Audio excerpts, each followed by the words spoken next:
Wakorinto wa kwanza sura ile ya kwanza mstari wa 26 mpaka 31 nitasoma. Maana ndugu zangu, angalieni mwito wenu, ya kwamba si wengi wenye hekima ya mwili, si wengi wenye nguvu, si wengi wenye cheo walioitwa, bali aliyachagua mambo mapumbavu ya dunia awaibishe wenye hekima. Tena Mungu alivichagua vitu dhaifu vya dunia ili aviaibishe vyenye nguvu. Tena Mungu alivichagua vitu vinyonge vya dunia na vilivyodharauliwa, naam, vitu ambavyo haviko, ili avibatilishe vile vilivyoko.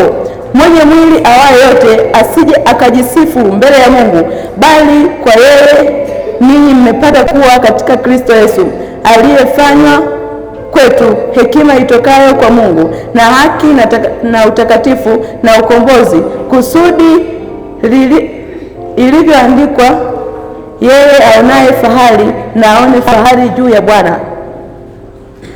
Hapa anasema mstari wa 26 kwamba maana ndugu zangu, angalieni mwito wenu, ya kwamba si wengi wenye hekima, si wengi wenye hekima. Ukiangalia katika maisha ya kawaida tunaona wenye majumba ya fahari, tunaona waliojipata kweli kweli, lakini ama anasema si wengi wenye hekima. Walifanya nini? Walichaguliwa.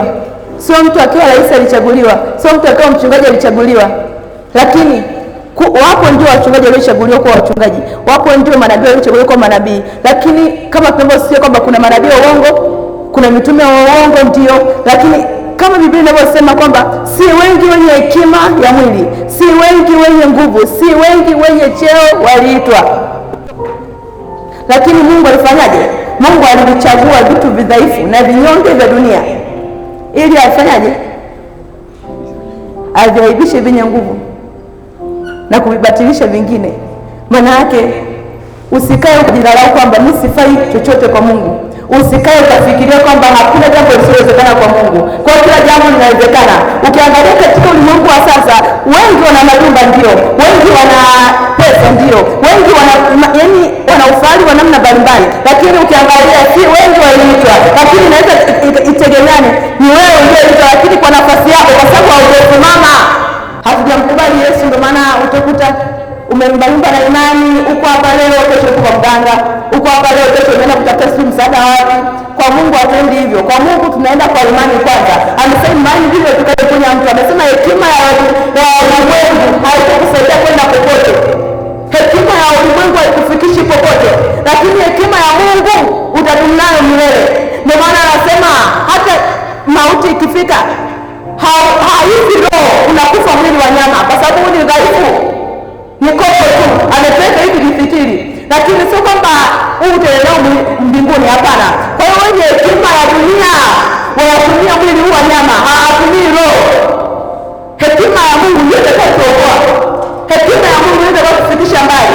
Kwa hiyo usidharau kwamba mimi ni kitu dhaifu, sina nguvu, sina pesa, sina cheo, ila Mungu amesema alichagua vitu vyenye nguvu, alichagua vitu dhaifu ili aviaibishe vyenye nguvu. Hapa anasema tena Mungu alivichagua vitu vinyonge vya dunia na vilivyodharauliwa. Unaweza kuwa umedharauliwa na ndugu zako, unaweza kudharauliwa na mtu yeyote yule, lakini mwambie nini? Sio niumba, sio unayeona ya asirini, ni yule aliyenileta duniani ndio anayeona ya asirini, kwamba mimi nitafika wapi nitatakiwa nifike.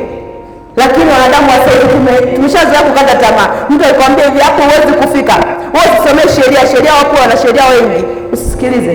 Hiyo ni hekima ya kidunia. Hekima ya kimungu haiwezi kukatisha tamaa siku moja. Hekima ya kimungu inakuongoza mpaka utakapofika, haiwezi kukuacha njiani. Lakini pale tu utakaposema mimi ngoja niende kwa mganga kwanza, umejitenga na hekima ya kimungu, umeenda kwenye hekima ya kidunia, umetafuta msaada katika miungu mingine. Kwa hiyo ukitafuta hekima ya kimungu kuna msaada tosha, lakini ukisema nende kwa mganga, msaada ni wa dunia tu, haukufikishi popote, haukufikishi popote. Kwa msaada wa kimungu ni hekima pia. Yaani hekima ya Mungu amesema, hii ni Wakorinto wa kwanza sura ile ya 3 mstari wa 16, na nasema hamjui ya kuwa ninyi mmekuwa hekalu la Mungu na ya kuwa Roho wa Mungu anakaa ndani yenu? Kama mtu akiliharibu hekalu la Mungu, Mungu atamharibu mtu huyo. Mungu atamharibu mtu huyo. Kwa hiyo Mungu anakufanya wewe hekalu, tena wewe unafanyika kuwa hekalu kwa miungu mingine. Unaifanya ile miungu mingine kuwa hekalu. Maana yake umemdharau Mungu kwa namna gani? Kwa hiyo Mungu anasema atakuharibu wewe. Wao ukijaribu hekalu, maana yake ukijaribu wewe, ukitegemea miungu mingine kwanza. Kwa hiyo hapo utakuwa umejaribu hekalu. Umeenda kutegemea miungu mingine. Umeenda kujenga hekalu lingine sehemu nyingine ambayo ni tofauti na Mungu wetu. Na ni tofauti na Mungu aliye hai.